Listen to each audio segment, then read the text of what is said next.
everyone. My name is Tiffany. I'm from Beijing, China. I go to a private university. Hello everyone, this is Akshay. I'm from Mumbai, India. I go to a public university. My name is Fatima, originally from Nigeria. I go to an HBCU, meaning historically black colleges. My name is Tingwe, and I'm from Vietnam. I go to a community college.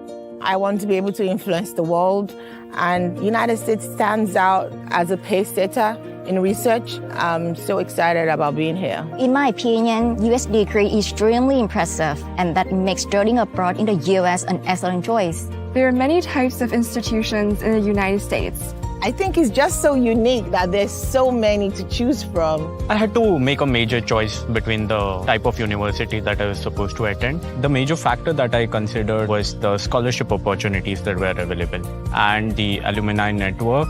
I've heard so much about the HBCUs as historically black colleges. I chose those because I wanted a school that really represents me. As a humanities student, I prefer seminars instead of lectures because I find myself better understand the material if we get to discuss it in class. That led into my decision of going to a private university.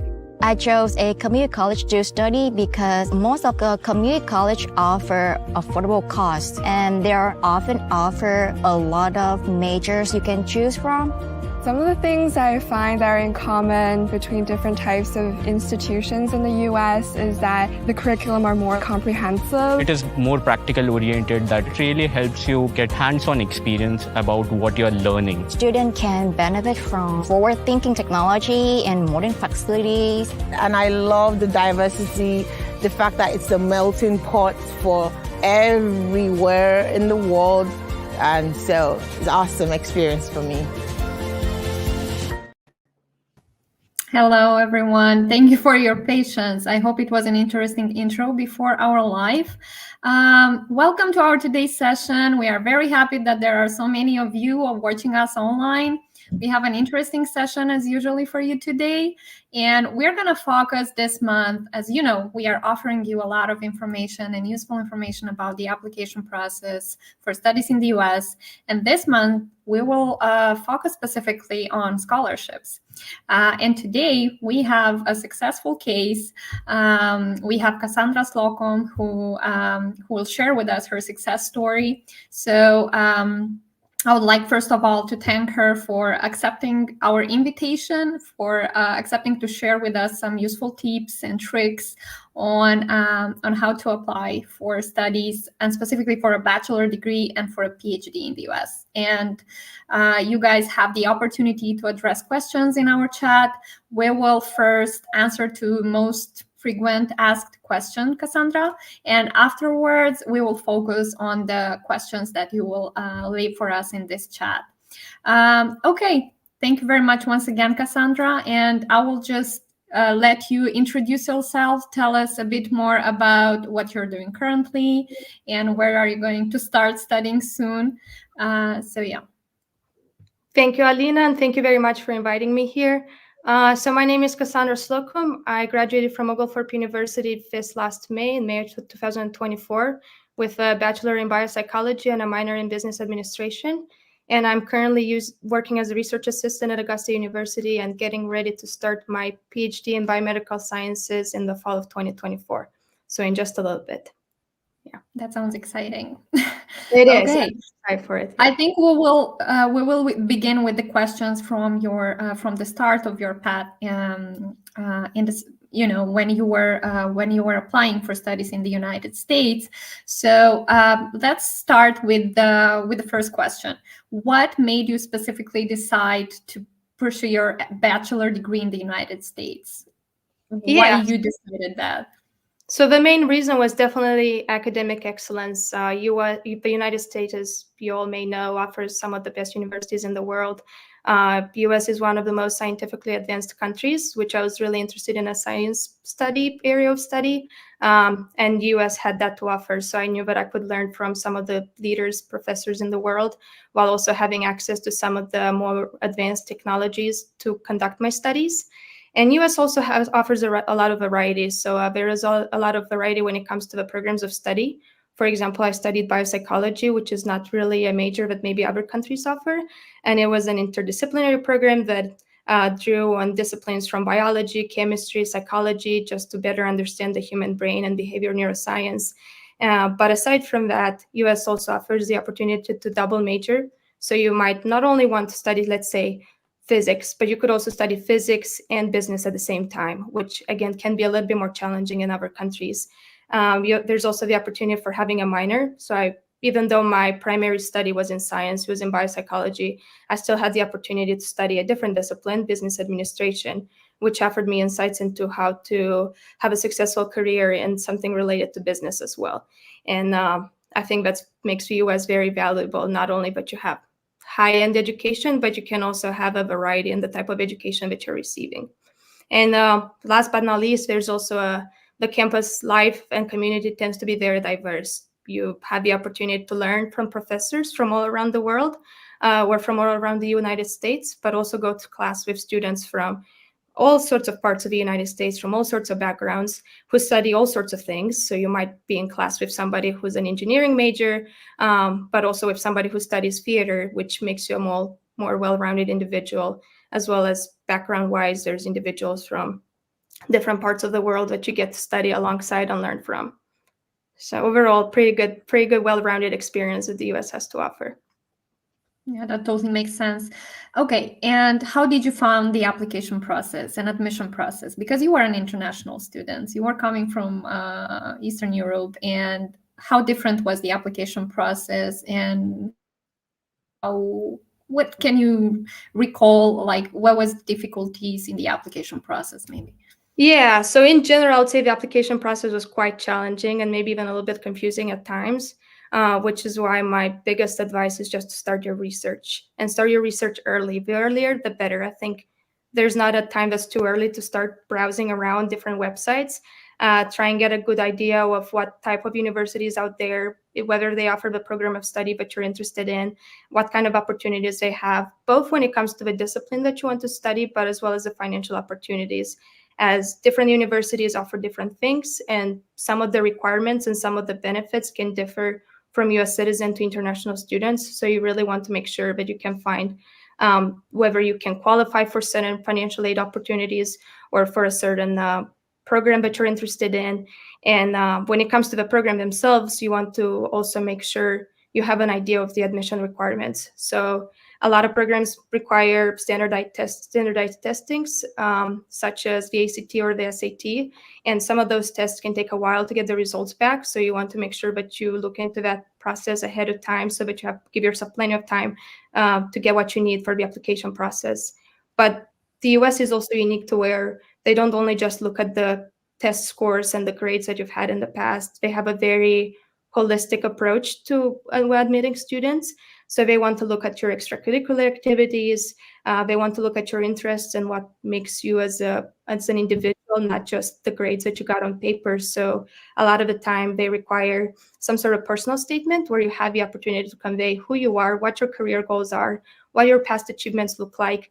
And while it's a great opportunity to reflect your abilities, it can take some time to craft that statement and craft that application package in the best way that you can so that you convey your skills and abilities in the best way possible.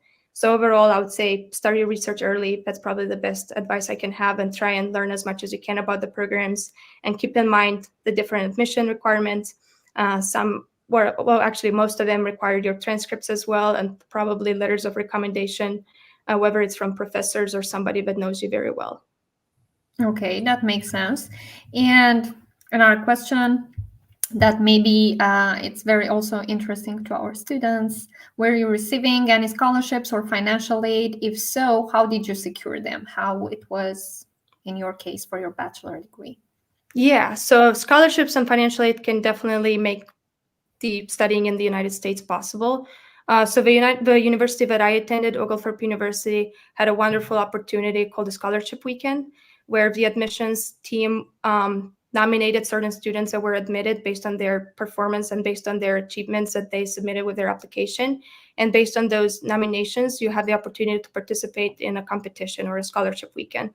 And this scholarship weekend involves many things such as seminars, class-wide discussions, presentations, debates, all sorts of things that help you highlight your knowledge, your skills, what you are as a person. And based on your performance at that scholarship weekend and based on your past academic achievements, they offer you a scholarship package at the end of it, which I was one of the ones who received it. And the scholarship packages vary from a small portion that they cover of the tuition all the way up to full ride. And that's applicable for both US citizens and international students. So the university that I went to didn't really distinguish between awards given to just US citizens or just international students. They offered it to both. And you had the opportunity to compete for the scholarship package alongside with all the other students at the university as well.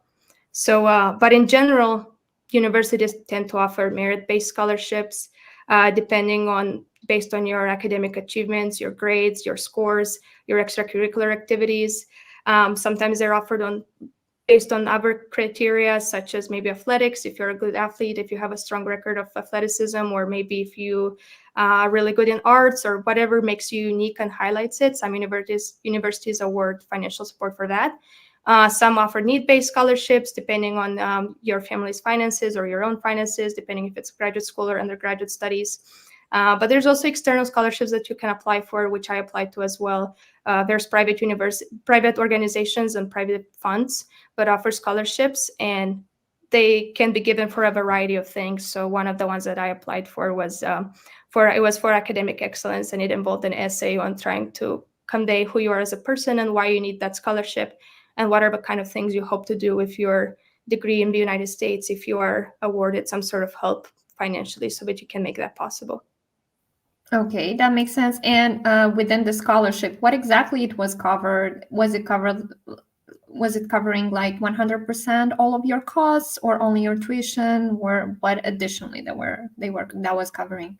So different scholarships cover different things. So I'd say for most students, don't have just one scholarship that covers everything. The scholarship package that I got from the scholarship weekend, it covered most of the tuition. It covered a good chunk of the tuition. But then later on, I made sure to apply to other additional funds. So Oglethorpe University, for example, offered on their website, you could go in and find other scholarships that maybe you qualify not as a first-year student, but you qualify later down the road as a second-year or third-year student. And then those depend. Some of them can cover just the tuition. They go straight to your tuition. But there's opportunities that cover, for example, your housing. So I was able to be a resident assistant, which is something that you have to apply for. And you are in charge of the dormitories where the college students live. And by doing that, you are awarded a package that goes towards your housing. So you pay less on the housing. You have some additional benefits, such as you have your own room or maybe a reduced meal rate. So it depends on the scholarship. The scholarship weekend particularly was related to the tuition, whereas other smaller scholarships, you kind of play like a puzzle. They cover different things, and then at the end, you hopefully have a nice bigger package that can help it be more feasible to study. Okay, perfect. And that is renewed normally yearly, so the student won't have to worry that he would have Most of them are renewed yearly unless it's specified. So some of them could just be sometimes some of the external scholarships from private organization or funds. They give it particularly, let's say, for fall of 2025. That's what they give that scholarship for. But it's usually specified and you know ahead of time. But I would say for the most part, the scholarships that universities offer, they're typically awarded for the duration of your studies, which is 4 years. 4 years, correct. Yeah. Perfect. Okay, we're good here. And I think you already gave a lot of advices regarding the bachelor degree, but what advice would you give to other international students that are considering applying in the US regarding managing their finances during their studies? Yeah, so again, number one is research. Try and do your research as much as you can. Find the university that best fits your needs, because the one that fits my needs might not fit yours and the other way around. So make sure you do that and know what you're looking for in a university. Apply to as many scholarships as you can. It doesn't hurt applying to them. Even if maybe you don't think you're the best candidate, go ahead and still apply for it. It won't hurt you in any way. And if you do start your studies in the US, and as long as your visa requirements allow it, consider part-time employment. For example, I had several part-time employment positions. One of them was a supplemental instructor for genetics, where I helped assist professors in the laboratory, helped ensure that proper techniques were performed by the students. I helped students with their homework, with their data analysis. And that was a great way to help get some financial support, since you're paid for the position, but you also, it's a great CV and resume booster, and you make some great connections. So don't be afraid to take on some of those roles. While my roles were mostly in science, I worked in the chemistry department and in the genetics department. There are opportunities for students in other departments as well. I know international students who work for the library or for the bookstore or for the athletics department, and you can find a job that best fits your interests, what you want to do, and it can also help you financially as well. Awesome. Okay, good. So as I've specified at the beginning, guys, Casandra said that she did her bachelor degree and now she's in the process of getting her PhD. So we will smoothly go to the process and to the application process for a PhD. And I specifically want to know how and why, what motivated you exactly to pursue a PhD in the United States? Yeah. Why not a master's degree? Yeah. So during my studies, during my undergraduate studies, I had the opportunity to do some research as an undergraduate, and I really enjoyed it. My research was in cellular and molecular biology. So then I started looking at what can I do with that interest, and a PhD in the United States I thought would be a great fit, not just for my interest, but for my future career goals. As the US has a pretty strong research focus, so there's lots of different research opportunities involved, a lot of biotech opportunities, a lot of opportunities related to science especially, and there's a lot of motivated and experienced faculty that are here to help you, and they want you to succeed and become a leader in the field as well. So between the research focus and the experienced faculty, I was really interested into pursuing my PhD here. And there's also funding opportunities in the US. So I don't know how it works for all the disciplines out there, but I know that for science, a lot of programs have funding opportunities that come in different ways to help you make your PhD experience feasible and affordable, so that you can focus on your work and your research and not worry about the finances along the way. And also there's a lot of the US institutions tend to be quite collaborative, at least that's how they seem to be in my experience. They foster collaboration both between students, but also faculty collaborate with each other, both in the same department as well as interdisciplinary with different departments, which helps you learn a lot, but also helps you make connections and become a very confident individual who can make conversations and work with leaders in the field, both in your field and outside of your field, and just helps you build yourself up as a person. Okay, that sounds awesome. And how did you exactly apply it? How did you exactly found this program? Did you already knew what is the university that you're going to apply, and via what platform? Was it like reaching out directly to the professor? What way did you use? Yeah, so what I did first, I just very broadly started researching the different universities that are out there in the US. I wasn't really limited to a state, but I was particularly interested in biomedical sciences and a biomedical sciences PhD. So once I found the universities that I was interested in, just by a simple Google search, US universities that offer PhD programs in biomedical sciences, then I would start looking at their programs in more details on their website. And I would look for things like, what kind of research focuses do they have? Are they mostly only studying biology, a very general biology, or do they have more specific departments as well? Do they study neuroscience? Do they have cancer research? Do they have any biochemistry work?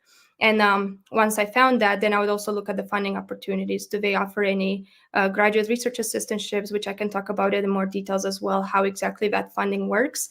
And once I had that kind of knowledge, I started looking at their admission requirements. So I wanted to make sure that I qualify for the programs, which for most of them, you need research experience, you need some recommendation letters, and probably one of the most important ones, you need a good personal statement that highlights what your research experience looks like, who you are as an individual, why you want to get a PhD in biomedical sciences to begin with, what exactly you want to do with that. And usually the personal statements were between 1 and 2 pages. So it's a pretty hefty essay, but you have to include a lot of details in. But all of this information is found on their website. What I also did, I looked at different faculty individually to see if any of their research matches my own personal interests. And if it did, I would reach out to them, which is something I highly encourage anybody interested in a PhD program to do, since the way the program works, the first year you take classes.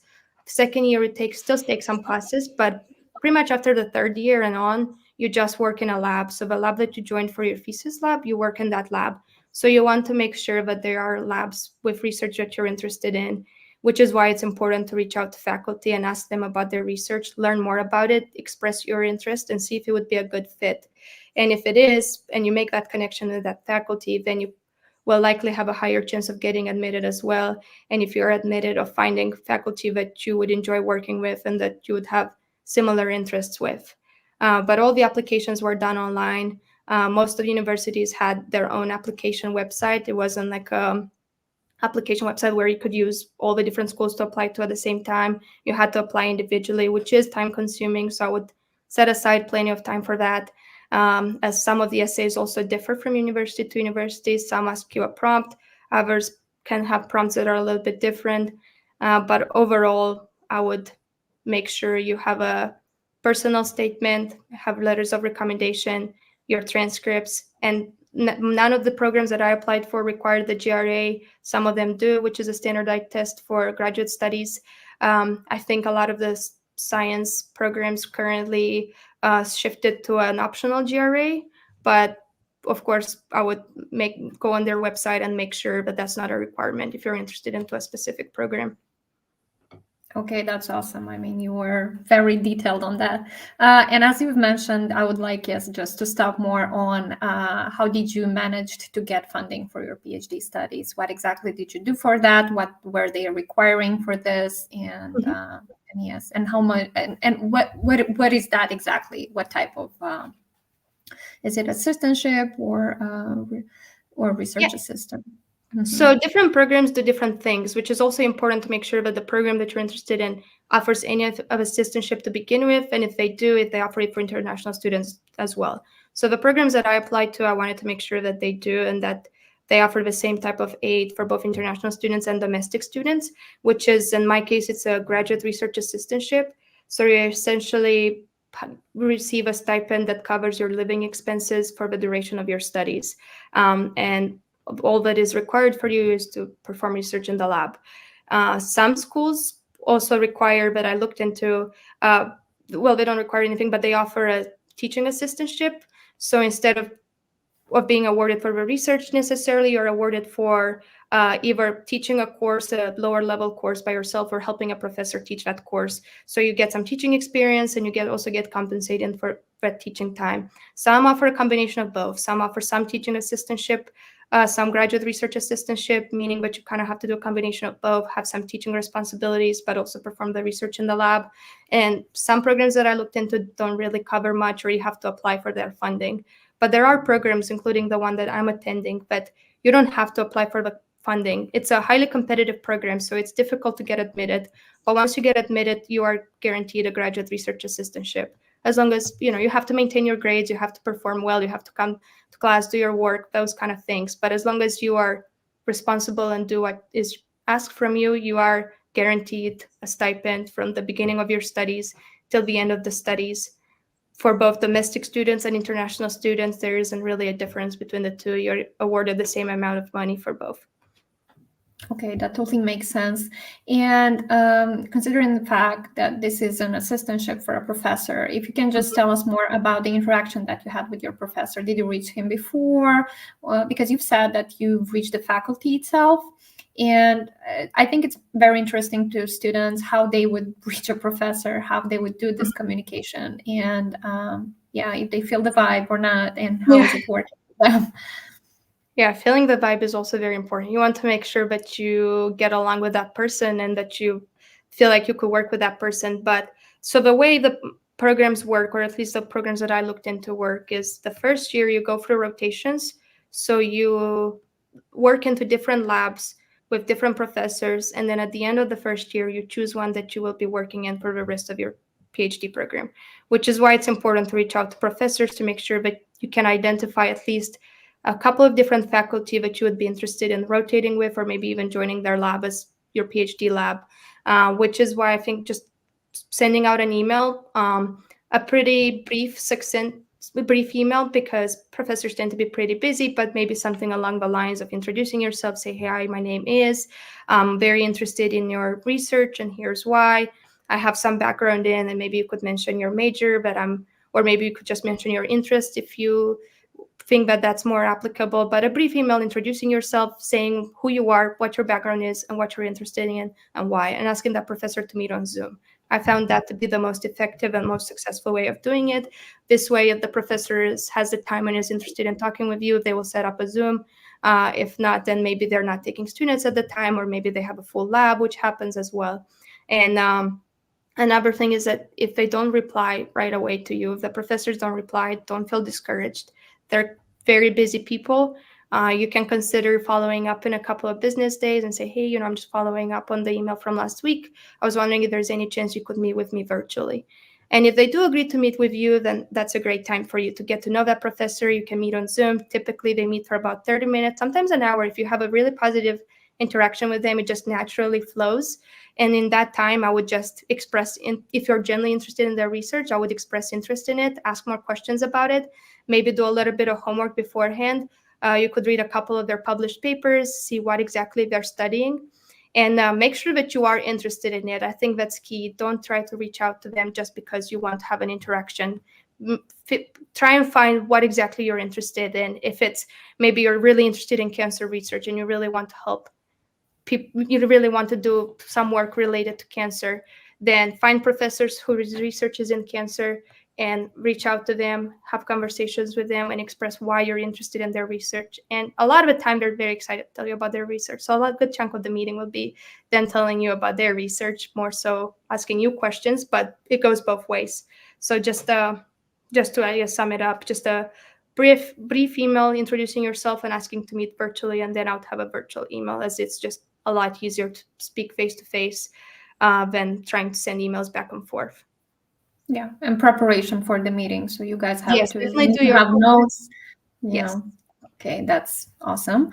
And I would stop with the last question for your PhD studies. What advice would you give the other international students considering taking a PhD in the United States regarding financial preparation and management? I know that you haven't started yet, but yeah, maybe you have already something in your mind. What would help you more? I mean, keeping up with the grades and with a good job, that totally makes sense. But maybe there is something additionally that they should consider. My best advice is just look at the programs and what they offer. And if it's unclear whether they will cover all your PhD studies, I would reach out to somebody in the admissions department and ask them those questions. There are programs that cover all your living expenses. They give you a stipend, so it's similar to an income for the duration of your studies. And if that's what you want, which is what I would recommend, I would make sure you just apply to programs that do that. Some programs you have to apply for funding during your PhD studies, and that's not the case with the program that I am in. But the moment you are admitted, you receive that stipend and it's guaranteed for the rest of your studies. So I would just make sure to look into programs that do that and make sure that you confirm with somebody in either the financial aid department or admissions department that you are qualified for the same amount of help as domestic students as well as U.S. citizens. So my best advice is just find programs that have this type of assistantship available. And it's usually listed. If you look up so-and-so university and you look up stipend or graduate research assistantship or teaching assistantship, they will give you the breakdown on whether they offer it. And if yes, usually there is a number on how much they offer as well. So just be mindful about the programs you apply and know what you want out of the program, what kind of assistantship you're looking for. And for example, if you also want to teach, then you could look particularly, if your goal is to become a professor after your studies, you could look particularly into programs that offer teaching assistantships, because this way you will get teaching experience while also getting compensated for that time. So it's a win-win situation for you. But if you know for sure you don't want to go into teaching, then maybe look more into graduate research assistantships only. So I would first identify your goals, what you want to do after with your PhD, and then look into programs that offer a guaranteed research assistantship. I wouldn't recommend looking into programs where you have to apply every semester, as I find that could be stressful, into making sure that you have your next semester covered. Okay, that totally makes sense. And for how long is it going to do your studies for your PhD? Because we know that might differ. And what is the period that you will be studying? So it definitely differs. My university's average is roughly 5.5 years, so anywhere between 5 and 6. You have a maximum of 7 years, but I would say, and probably a minimum of 4.5. I would say on average, if you go for your PhD, it will take an average of 5.5 to 6 years is probably the most common range. Okay, perfect. Guys, if you have additional questions on this, submit them in our comments. I will go now, as we finished with the most important questions that we have prepared for our discussion, for our webinar. I will allow time then, and I will switch to the questions that our audience gave us during our discussion. So we will start with the first one. What particular documents, parents' income, taxes do I need for my CSS profile as an international student? I don't know if you want to add something here, because I mean, that experience was not that recent to you. If you want to add something here, otherwise I can also answer to this question. I can add something at the end. Yeah, as far as I remember, you needed some sort of financial proof of your parents' income and maybe of your maybe what your situation is. Again, for graduate studies is different because you're an adult at that point, so people look at your own finances. But if you could add some more details about that, that'd be great. Sure. Okay.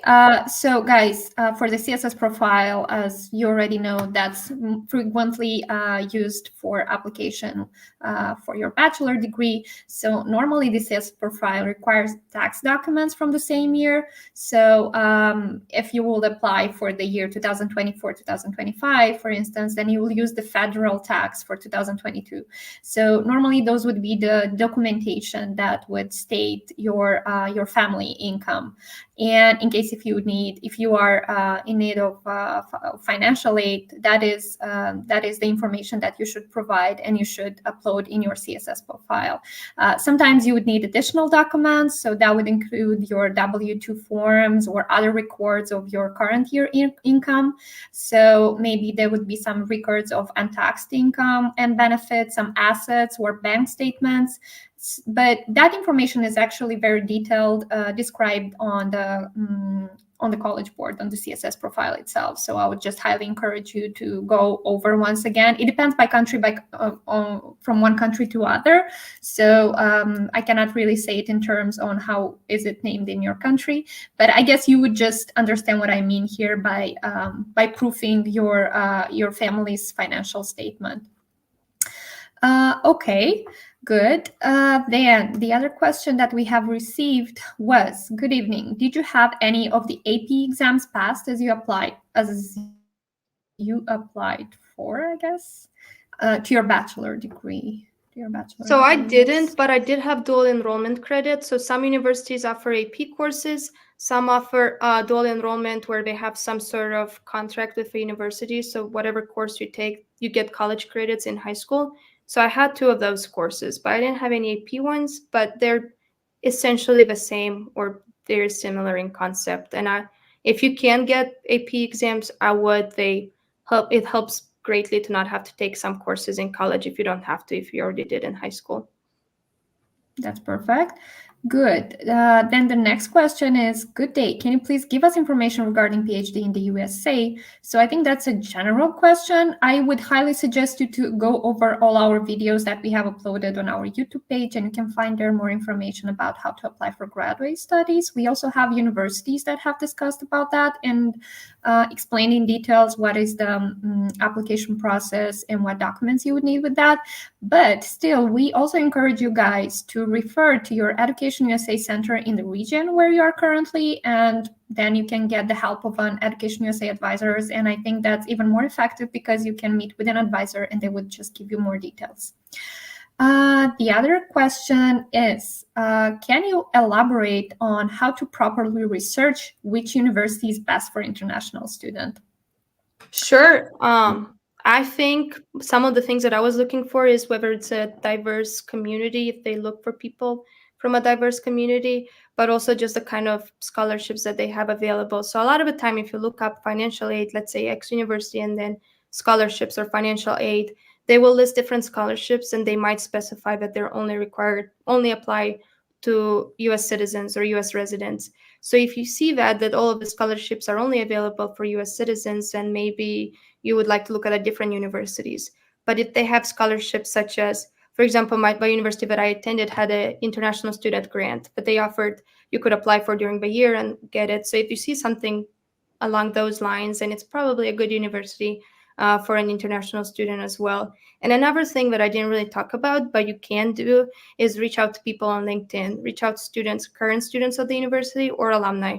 And if you don't have a LinkedIn profile yet, I would highly encourage you to set one up, as you can learn a lot from it. But let's say you're interested in a specific university, you can go to that university, to that page, and look at the people who graduated from there or who are currently enrolled. And you can reach out to them and ask them questions. If you could look for people and see somebody that's an international student and ask, hey, do they have good opportunities for international students? Do you feel supported as an international student? What about financial opportunities? Or what about career goals or networking opportunities? And sometimes you can learn a lot of important information from current students or from alumni who have been through that process and can offer you very specific advice to that specific program. So I think it's very valuable to reach out to people. I totally agree.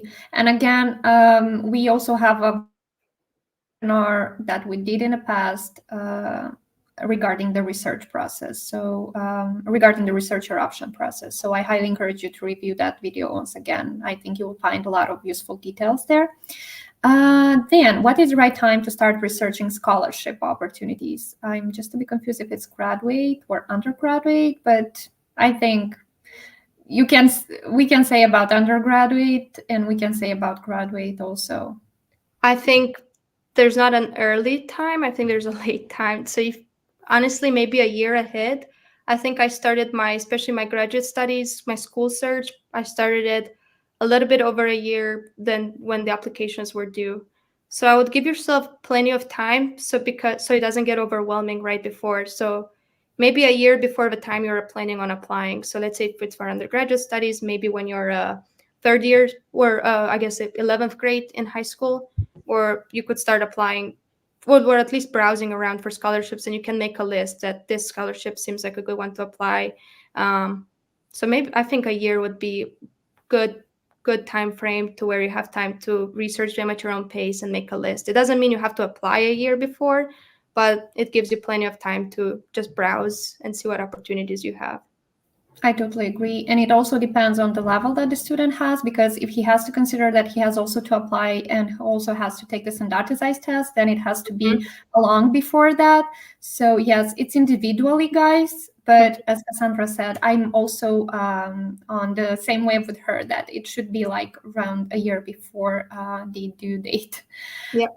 Okay. So Nihal also had another question here. And please, information about what to do beforehand. I'm an English teacher. Where can I apply? Which universities and how to find funds? Okay, I think that's a general information. Maybe if you can go over the details and tell us what is the program that you want to apply for specifically.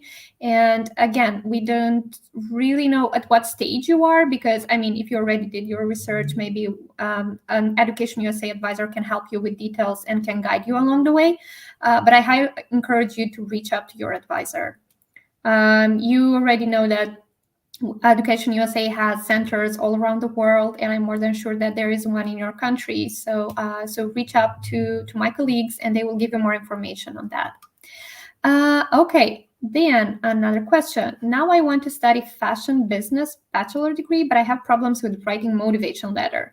Based on your experience, what advice you can give in the process of, writing this motivation letter?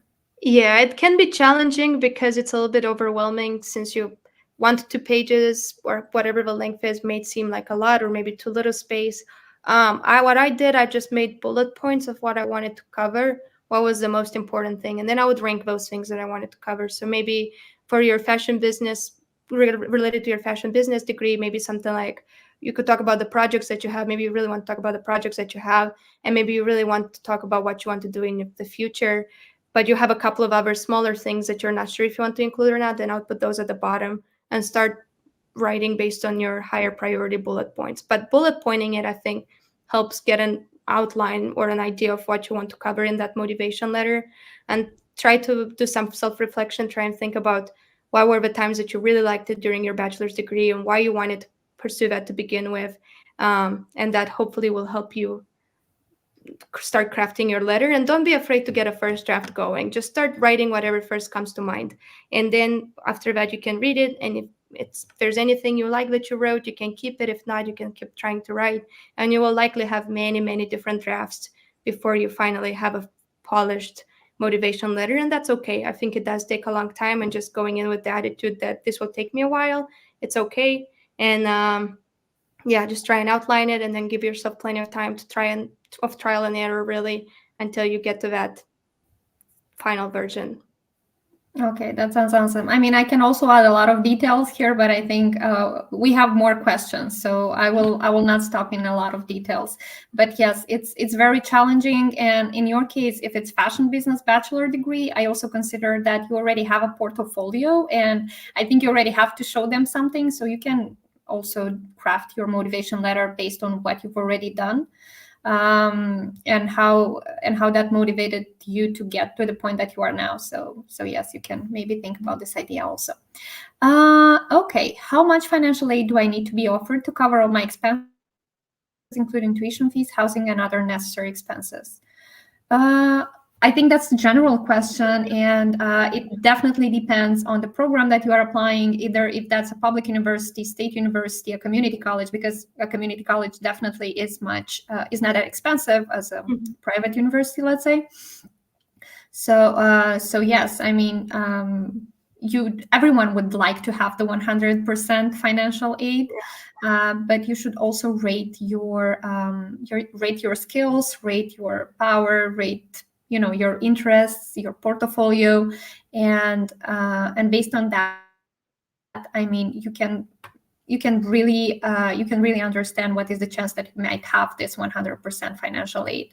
So yes, that's a general question. Maybe if you can go over in details on that, and if you already found a program, for example, you can already craft how much would be the expenses for this program specifically.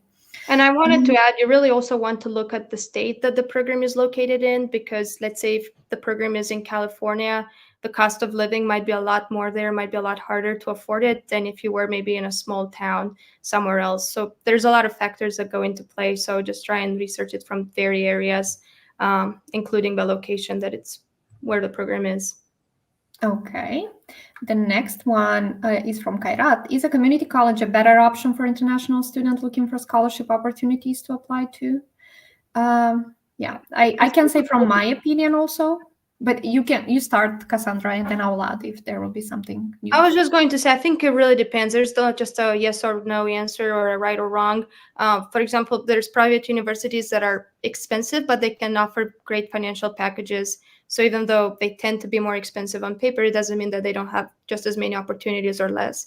So it really depends on the program, but you can add to it as well. Yeah. I totally agree. You guys have to consider that for community colleges, much harder to get a scholarship because they don't really offer that. We do have also a video for community colleges. Again, I'm with we have videos, but we do have them, so you can rewatch them. And we have a video with a student that managed to get a scholarship for a community college. And I think that would be definitely very useful to rewatch. So yes, as I mentioned, for community colleges, even they are not so expensive as a private university or a state university. Anyway, you would just have a regular university. Then anyway, you would just have to consider the fact that you are studying there only for 2 years. You will get your associate degree, and afterwards you would have to get the normal 2 years bachelor degree. So yes, it's not always that cheap, but it gives you the possibility to get a better price for 2 years studies than for a regular university. So yeah, you rewatch that video afterwards if you will have additional questions. I think it's good to contact Education USA. Okay, the other question. I have already graduated with a bachelor degree in mechanical engineering, but I want to earn another bachelor degree at a university in the USA. Does having a bachelor's degree make the admission process easier? Wow, that's interesting. I guess it depends on what program you're interested in applying to. So if you have a bachelor's degree in mechanical engineering and maybe you want to get a degree also in physics, then that surely I think would help, since you already have some background information on in the general field. But if you want to do something drastically different, I don't know how much it would help. But either way, I think it will at least help you know what the university is looking for, since you know already what the admissions process looks like, what's required from you, letters of recommendation. Hopefully you have some connections at that point, which would make it easier. But I think it depends on what you want your second bachelor degree to be. I totally agree with that. And I would definitely maybe let you think if it makes not sense, but if maybe you cannot change up your mind and get also a PhD, because I guess in this case it's much easier to get that, and you can secure your financial status. Good. The other question is it that important to get the research published somewhere, and does it really matter where to publish? I guess it depends. Are you asking if you need to get research published in order to get admitted into a PhD program? If yes, then it depends on the program. I don't think it's necessary. I think you certainly still can get admitted into a program without having published your research before. But during your program, you are expected to publish. Yes. So basically the research published somewhere, I think that's the portfolio you would just have to attach in the application process. Mm-hmm. So if it's this, then yeah, as Casandra said, it's not necessary to be published, but it's necessary to be published along the studies you would just do for your PhD. Good. The other question, what are the most funded programs in science for international students to apply to? Okay, that's a general question. Yeah, I would just say, I cannot really say, guys, that's definitely a general question. You have to do your research, and a different university would allow sources and funds for different programs, and year by year they would focus also on different programs. So here is your work. It's changing, and it's not something that is stable. Before, we also knew that for STEM programs, there was higher chances to also get admitted, to get scholarship, to get funds, but now the situation is changing. So here is the part that you should consider when you are researching the options. I don't know if you want to add something here, Casandra. No, yeah, I completely agree. I think it depends highly from program to program, from state to state, from university to university. So if you just a Google search on the program that you're interested in, you should be able to find whether there's funding opportunities for it or not. Right. And there are also a lot of new universities. Of course, you would need to check their accreditation, but there are universities which are highly, focused on science. There are universities which are focused on some other field. So yes, you can maybe find more information on the universities that would definitely offer you more scholarships or funds in STEM, for example. Okay, the last question. I missed the most part of the video. Can I download it? Do you have a link for it? You can watch it on our YouTube page.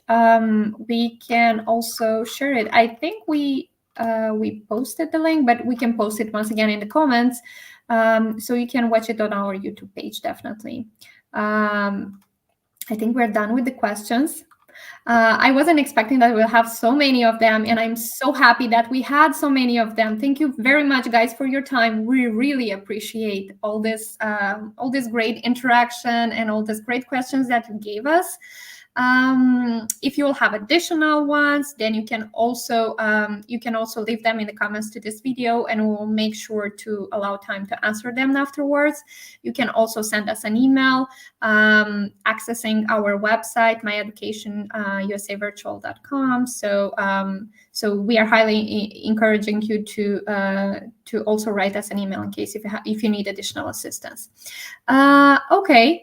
Cassandra, thank you so much. It was very, very, I think, a very productive webinar. I really hope that it was very useful to all the students that had the chance to view us and to be with us online.